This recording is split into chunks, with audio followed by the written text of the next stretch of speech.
একটা সাইড লাইনে যখন কোনো পয়েন্ট আসবে দেখবেন যে ওই দফার ভিতরে আছে। খান আবুট কি জন্য?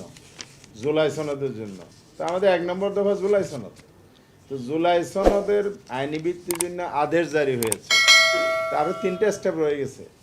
সেকেন্ড স্টেপে হবে গণভোট।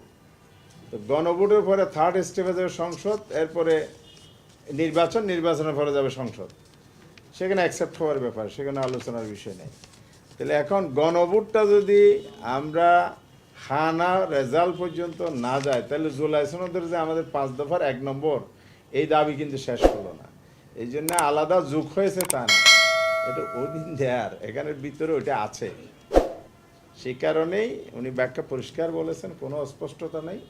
হানা ভোটটা হলো আমাদের একটা প্রচারণা, জনমত গঠনের পার্ট। কিসের পক্ষে? 1 নম্বর দাবির পক্ষে, জুলাই সনদের আইনি ভিত্তির পক্ষে।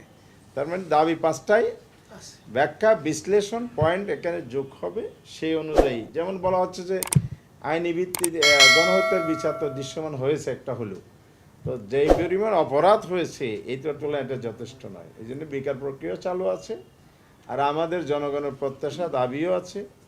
1টা 2টার ঘটনা হয়েছে,